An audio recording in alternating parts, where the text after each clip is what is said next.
everyone. We're so excited. We have got a fabulous topic today. We have a brand new author. We have Greg Dragan. He and I share the topic of a book. We both have books called Life on Purpose, different routes to how we got to purpose. And I find his to be so fascinating. I found purpose much later in life, and he's a husband for 41 years. He's a father. He's a grandfather. He's a businessman. Just had baby twins and just got over COVID. So we're so glad that you are here with us, Greg. Welcome. Thank you very much. It's glad to be here, and it was funny how we found each other. I just was online, and there was Life on Purpose. I'm going, well, that's my stuff. But wait a minute. And you and I talked, and you said, let's do what we can. That's right. Let's work together, not apart. So, I found purpose, in so many wrong ways. I thank God I ended up there. But you found something at 13 years old, and you come from a really big family, a strong foundation, great parents. But at 13 years old, you discovered a roadmap to success. 13. So tell us about that. Sure. So at 13 years old, I was a little kid, and my dad worked for a company, and they put out these tapes that took 30 days, all 12 of them each, 30 days each. And my dad said, "Would you want to listen to these?" And I said, "Sure, let me do that." And it was really emotional to me because the first tape was about attitude. And even at that stage, I didn't feel like I had the best attitude. I didn't have a lousy attitude. I just sure that I could have done better. And these Nightingale tapes, you can get them online today. They're free. You can go spend 4 hours listening to them, and it'll be the best lesson you ever had in life. But at 13, I took that year and adopted all those things one by one as I went through. And it was, like you said, a roadmap. I mean, it wasn't, it was easy. It was almost shockingly easy how I could put my hands on stuff that I knew was right. Yeah. And I had the extra benefit of my parents sitting with me and talking to me about them and saying, what did you learn out of this about attitude? Or what did you learn about goal setting? And it was just this little tool that we could all work with and work together and help, in my case, help me discover how to go about life.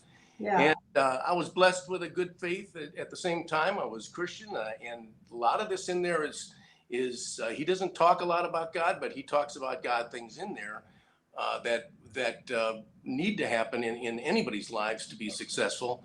Yeah. And it made a difference for me, and both my spiritual life and my regular growing up, learning how to do life right stuff. Well, and I want to go back to a couple things that you said. You said your dad brought them home and he presented them to you with a question, not a direction, not a here, listen to this. He said, how'd you like to listen to this? And you opted in and said yes. So I think sometimes the way we present things, especially to a 13-year-old, is so important. But you said your parents were great listeners. And you guys learn to communicate effectively. And that's the downfall of most families. Oftentimes emotions get high, people get angry, assumptions start to be made, and that's where relationships begin to fail. So what did it look like to communicate effectively with a big family and a bunch of kids around? Well, first of all, I want to just remind you of something else that you just mentioned about those tapes. I'm really the other kids did do some of those tapes, but I'm the one who really adopted it. And like you said, he asked them all to do it if they wanted to. And, not everybody did. So I think that's a really valid point that you made, that it took that kind of invite. Mm-hmm. It wasn't pushed down my throat, and I wanted to do it. Yeah. But this reflecting listening thing that you're talking about, I'm just it's such a difficult thing to communicate, because when we first start out, we communicate as a young person to get what we need. And then eventually you grow up, hopefully, and grow out of that, and you begin to communicate to learn from other people and learn about yourself. And a lot of people never transition into that. They stay with the other type of communication, and they never really do learn how to understand other people very well. And my parents were excellent at it. And there were a number of examples happened in my business where my dad actually, reminded me, said, did you ask him why they didn't do what you thought they should do? And I said, well, I think I know. And he said, well, that's a breakdown in communication right there, son. So, it's just such a powerful tool to be able to communicate well and be able to reflective listen. And I was taught that at a very young age, and I used it my entire life, really. Well, and what do you say to someone in a family and they think, well, we're not great at that? What are the top one or two things that can help a family begin to become great at communication, or in a team situation? Well, I think it starts with the parents. I mean, the parents have to learn how to do it. And, it's once again, it's a learned thing, and it's not easy to be a good communicator. You have to get some lessons. And I'd say the first thing to do is understand this fact and go get some help if you don't know how to do it. Yeah. It's not hard to do. It just requires you to do it. And it's like you and I talking, and we would say to each other, Beth, you have something to say, and I would say back, well, so what you're telling me, Beth, is this is what you're feeling and why you're feeling that. And you then might say, well, that's close, but that isn't exactly how I'm feeling. Mm-hmm. And unless we have that kind of an exchange, I'm never really going to know what you're thinking. Right. And it's about really yeah. You're going that extra step to reach clarity and let me make sure I understand. And in a parenting situation or an authoritative situation, the emphasis is on hearing. And I think that's countercultural for for most of us today. It's mostly talking, not listening, right? Right. Exactly. Huh. Well, in your book, you have lots of interesting topics in your book, but it's all about these. But I want to go through some specific ones that I think are very relative to most people. Chapter 6 is the surprising power in uprooting. What does that mean? Okay, so when I was young, we lived in 5 different homes in 10 years. And during that period of time, I mean, it was the very beginning of the book, I write about how it feels to be uprooted like that. It's like, being like a plant being torn out of the ground, and it loses its freshness, it loses its spark. And frankly, that's what happens when you get transferred around a bunch. And I know a lot of people that I grew up with that never left their hometown, never moved from their own home, and that's fine. But for me, it was a little scary at first, but I grew to enjoy it, and I grew to. My parents taught us how to do that, to make this a big experience that was powerful for us, that we could grow, that we didn't have to backtrack when we went through these things. Mm-hmm. So, with that kind of experience, I kept getting better at every move. Yeah. And it helped me be a better communicator. It helped me be give me more confidence. But it was a really challenge having to go through all those things. And the important part was that I had my siblings to do it together with. Yeah, you had your people. Right. And like I said, we were taught using those different techniques, the kindness, the sharing, the honesty, all those things. Those were big tools for us, but we needed each other. I remember at times the only person that, I could find to play with would be my siblings. And most of the time, oftentimes it was my brother, because we wanted to do guys things. Mm-hmm. But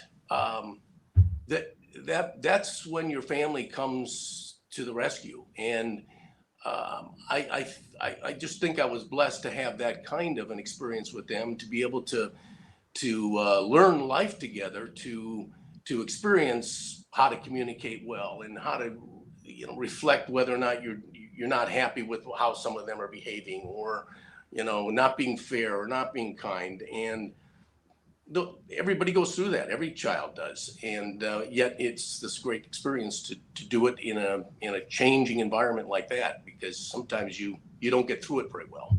Well, and you find that today, it used to be people lived in their hometown for many years and stayed with a company, but now uprooting is a part of most everyone's life. I mean, I have 5 siblings. We all live in different states.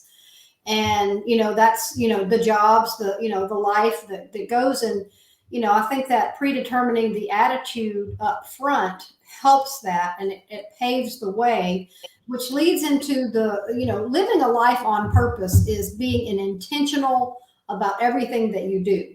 And you have rules of life. So you have a set of guidelines, you have a set of things that you filter your decisions through so that you can come up with a firm yes and a firm no. You're not wishy-washy. So how important is it to have your own predetermined set of principles or rules of life? Oh my, that is such a great question. I can't think of anything else other than God.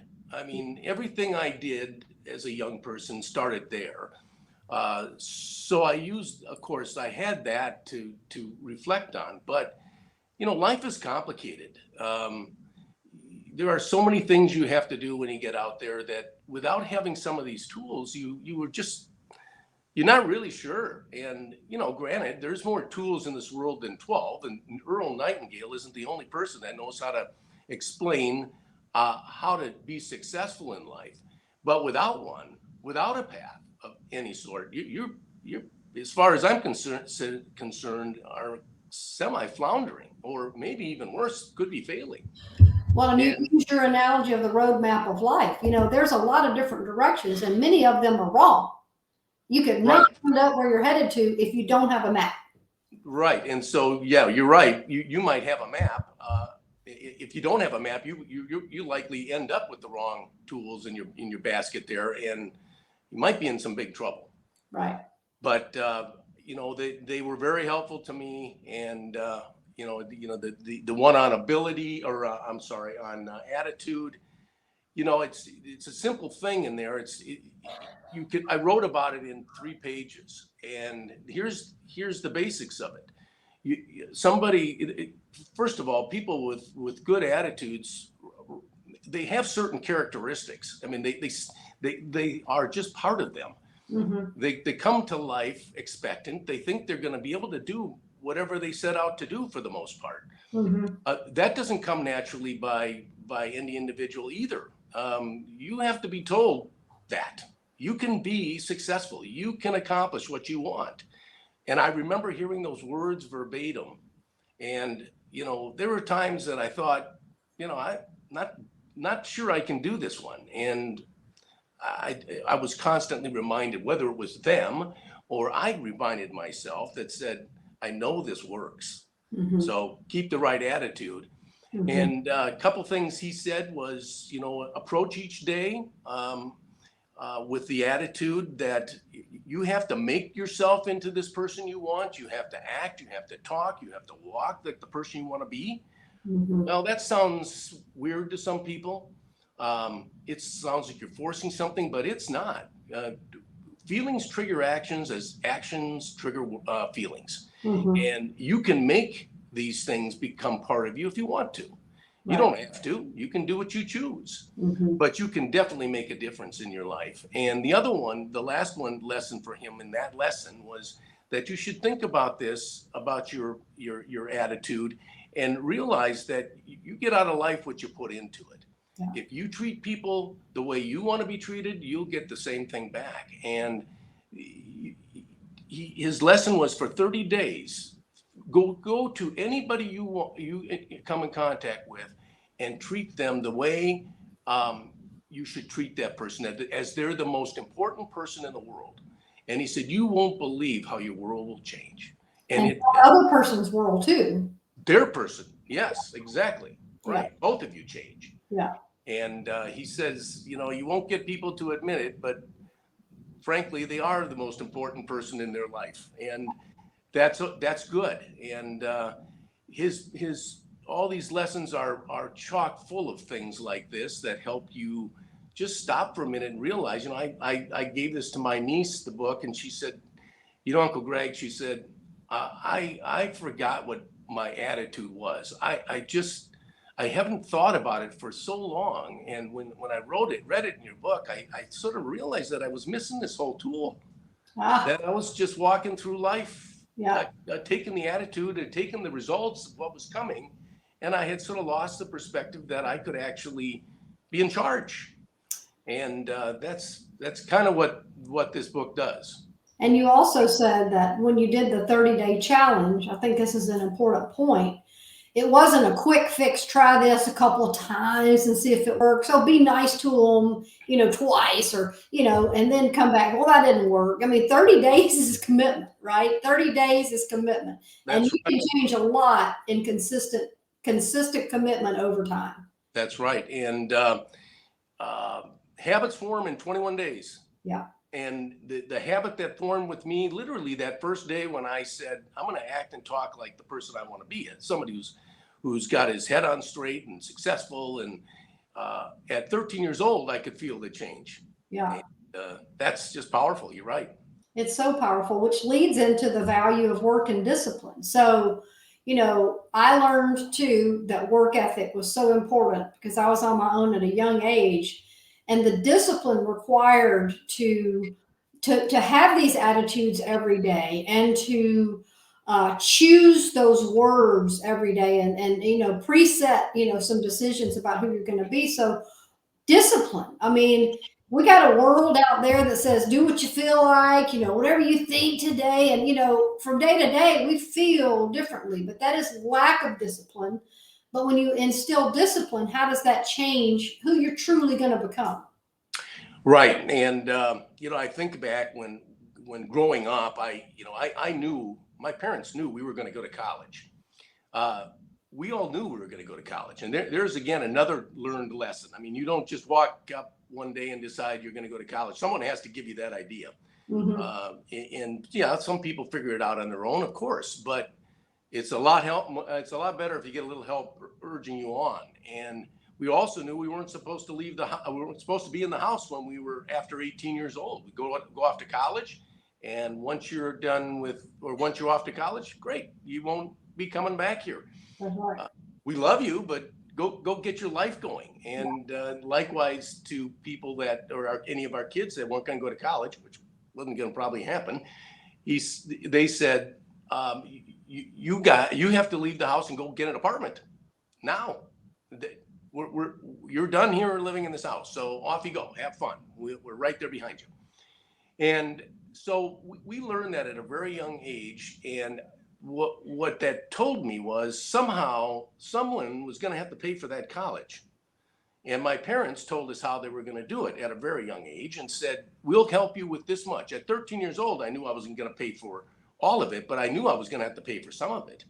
And so the discipline that forced into me, that I could not continue with my day-to-day life through the summers, through school, without having a job to earn that money. And it taught me how to plan all the way through, because without having that plan, I wasn't going to be able to earn the amount of money I needed. And it worked. The formula worked, and it worked for all of my siblings. So that kind of discipline just carried on through every part of my life. And it just was just how I thought about work. You have to put it in to get anything out. And I say oftentimes in the book, whatever you sow, so shall you reap. Nightingale says you get exactly what you put in back. Yeah. He likes to use an apothecary scale, and he says, whatever you put in the side called service, you get back in rewards. If you don't put a lot of service in, you're just not going to get a lot of reward. And learning that at 13, I didn't know how life worked without that kind of logic. And I always thought I had to do my fair share. And I think a lot of people sometimes think you don't have to. He said it's like the person sitting in front of a fire saying, give me fire and then I'll give you some wood. Mhm. Well, it doesn't work that way. And a lot of people do think that that's how life works. Yeah. Well, so how has that worked for you as a father? So it's different, you came up and you learned those skills, but now you're a father, a grandfather. Have you been able to pass that down even as generations have changed and culture has changed completely? Has that still continued to work as you train your own children up into the world? They're all very, it's hard. I'm going to sound like I'm bragging a little bit here. I'm sorry, but my children are all very successful, and they are all strong planners. They are all very disciplined in how they operate. And they all have great jobs, but it's not about that. They all have great families. They all have great attitudes, and they're fun to be around. And now I'm bragging again. I apologize here, but it doesn't always work perfectly. There are times when things are stressful or what have you, and but for the most part, we have tools to help each other back.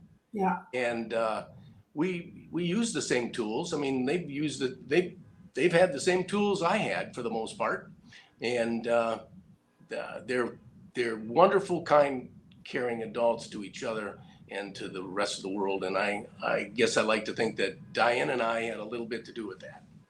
And this whole fly by the seat of your pants mentality in the world and don't have a plan. And, we're both Christians and believers, and we know we have a plan and God also has a plan. How do you balance that faith element? Because sometimes your plan doesn't go according to plan. So how do you measure your faith against that when things get diverted a little bit and you have to activate your faith into believing that the bigger plan is at work? Yeah, oh, that's such a great question. I think it's a lifelong journey with what you just said, solving for that. Yeah. There were times in my faith journey that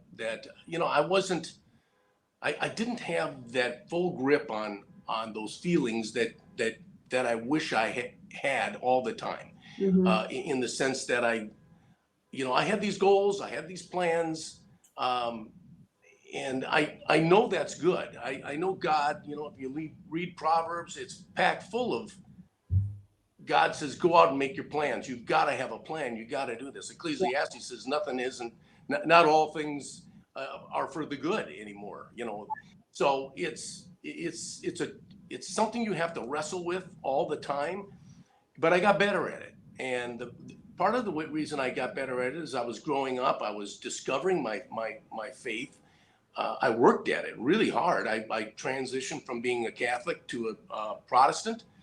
And it's not because of which direction I went. It was because it took a lot of work to figure out what was the difference and what I wanted out of it. Mhm. And the journey was just wonderful. And Yeah. my wife and I did made the change together. I went basically to her faith, but I understood myself in a way that I hadn't earlier, and it gave me the framework to look at all these tools that I was given for planning and what have you, and be able to pray about it and realize that two things: sometimes they don't work. When they don't work, that's when you really start praying, because most of them I prayed hard enough to get them on the sheet of paper. Mhm. So if they didn't work, what went wrong? And I say in the book, I think God sometimes struggles with us to have a little difficulty, because that's when you do pray, and that's when he gets to hear from you. And a lot of problems were solved by sitting there saying, okay, what's going wrong here? This is just not working. Mhm. I need help. Yeah. And then the other side is they're working, and sometimes being successful is a little scary. Sometimes there's so much happening that you go, wow, I need to make sure I'm not getting too excited here. I got to remain humble. I've got to keep my head straight. I can't get overwhelmed by the idea that this is I'm just a lucky man. Well, no, luck doesn't have much to do with it. God's your man. He's helping you. He's making your place, and I just tried to stay on that course. So I think this is just so fascinating. So I have two questions. We could talk all day, but we won't. One, we talked a little bit before about the role of the family and faith and fatherhood. Because women are now, we know that the family is under attack, and you can just see it in the media. And the traditional family is not what most people think is the go-to anymore. But you've still got fathers trying to lead a family. You've got strong women now as the mothers out working. So, what do you say to a daddy, a father, even a grandfather about passing down these legacies of strong manhood to the men in their life? Well, I think right now you're asking a very modern question here, a very near-in question that I think people would answer that question 5 years ago quite differently than they do right now. Yes. I think what's happening, whether it's part of COVID, whether it's part of the George Floyd circumstances, the race issues that are going on, that our country has lost some confidence. Individually, we've lost confidence for solving problems and even discovering new ways to handle things. And I think with all that going on, it's caused us to stop and think about what we're going to do, because if we don't do something different, it's just going to get worse. Yeah. And I think that's great. Sometimes I say to my kids, some of the best things that ever happened comes out of things that are crappy. Yeah. It's when you learn something. It's when you get a chance to step back and try a different approach, or it makes you actually challenge yourself and say, maybe I've been thinking about this all wrong. Mm-hmm. And I think where we are as a society right now, I would say trust yourself a little bit more. Yeah. You've got all these skills, and you sometimes keep your mouth shut about them. Yeah. You're afraid to offend somebody. You're afraid to, you maybe even offend your children. You're afraid to, say the wrong thing. Well, be playful. Think about what you're saying.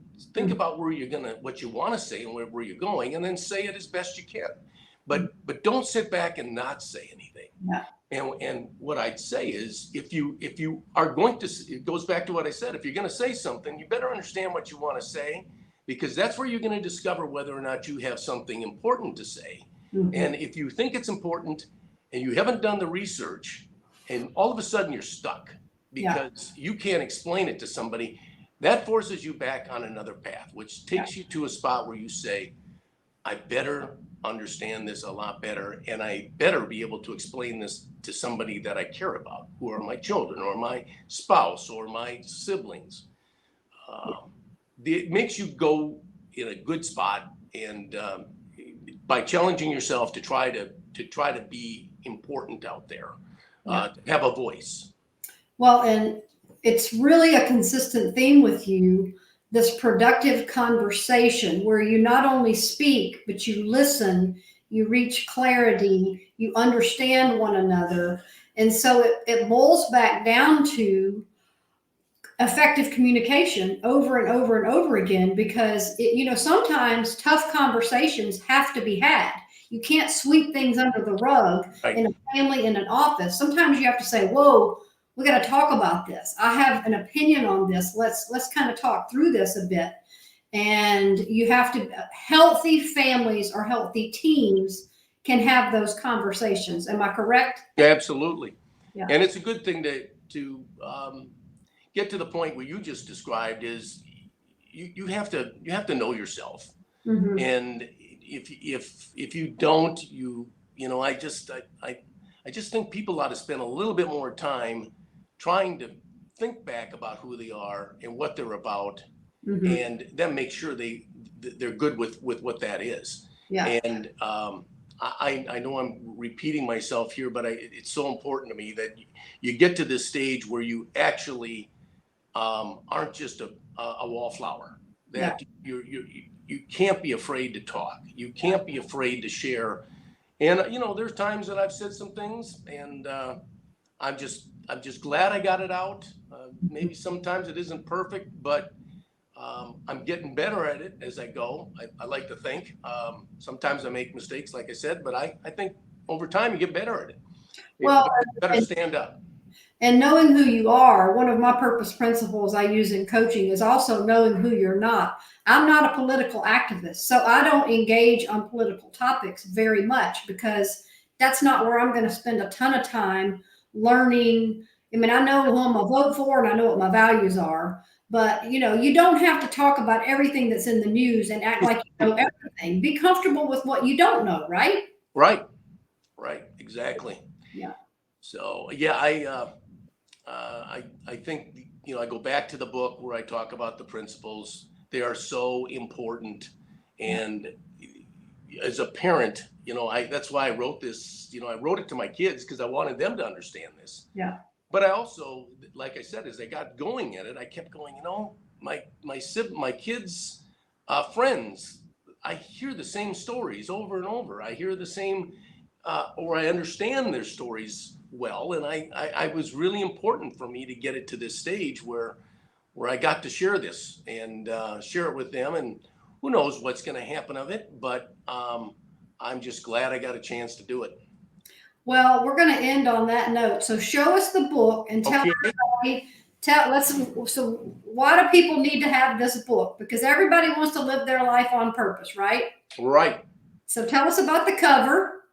Well, okay. Yep. So the cover, this is a picture from a home in 1964, I think. And we were living in Bismarck, North Dakota. And back then, and you can, this happened all around the whole country. Everybody was coming back from the war, and all these one-story ramblers were built everywhere, identical, garage on the left side or the right side, but basically identical. And in this neighborhood, all of the houses were painted one of those colors you see on that garage door. And one day my dad got up and he said, this can't be right. This can't be good. So he painted his house charcoal gray. He painted every one of the squares, one of the colors from one of the homes from the neighborhood. So the garage door was full of all those colors, and he thought he was being inclusive, I think. And I write in the book. I mean, they were fun people. They made a lot of friends. No one ever complained about it, but no one else did it either. And he was not afraid to step out and do something different. And that encouraged me. It never left my head, that picture of that garage door the rest of my life. Yeah. And it was a signal to me that you can do what you want, you can be who you want, and you can depend on God to help you get there. Yeah. So I took that road, and I always thought of it as a road less traveled because oftentimes I felt like, I thought everybody in the world had a 13-year-old tool like I did to have guidance that was firm in your hands. I mean, our parents teach us everything, right? They teach us all, schools do. It's not like we don't all get a lot of information, but it was a tool that I could put my hands on. And I just knew exactly, confidently, that my parents said, these are good tools, Greg. Just you follow these, you're going to be fine in this life. Yeah, and purpose is intention. I mean, it's so much better to have an intentional path and think about the results of your decisions as opposed to just living the chaos of the bad ones. I mean, it's so much easier to decide ahead of time what path you're going to take than try to make up for the wrong path that you did. And I did everything backwards than you did. My family was a big old mess. I was on my own very early. And that's why I find it's so fascinating. I love hearing stories like yours because it's so encouraging to know that parents can have an incredible amount of influence over their kids when they have a really good plan of what that influence is going to look like. And they did. And they did. And it also bodes well for the rest of us that we can adopt these things anytime you want. You can figure them out yourselves, which you did. And I think you became just an extraordinarily successful person with all these principles in your basket. Somehow or another, you got them. Yeah. And it's I just had to find them in the crazy way. So where can people find this book? yeah. So you can go to bookbaby.com. Bookbaby.com. Right. Okay. And it's at store.bookbaby.com is even a more direct way to order the book. You can order it. It takes a little bit longer on Amazon. They just look for the book. It may say it's available or it may not be available. It depends on stock and all that stuff. Mm-hmm. But this is really my first interview, Beth, and I thank you for that. And I will tell you that, it's, self-publishing is a very interesting road, and I'm Yes. glad I did it. It's been fun. I didn't know how much work to put in it at the end, but or once I got it out and running, and now I'm learning some of those things, and we'll see where it goes. And I just am honored to have the chance to sit down with you, and I did enjoy your one yesterday, by the way, with Ben Jones and Jessica. Yeah. What a great story about heroes and Yeah. I Peace can't wait. River, that movie. That's going to be great. That is going to be great. And the thing you and I do have in common is we both had a book in us for 20 years. It took us 20 years to get it out. So I'm very excited about yours. We'll have to come back and talk some more later, but thank you for joining us. I'm so congratulations on the book and the twins and all the family stuff that's going on. And I appreciate you joining us and sharing your story. Well, thank you, Beth, and I'm glad to do it and love to come back. Okay, we'll do it. We definitely will. We'll keep in touch. See ya. Bye. All right, have a great one. You too.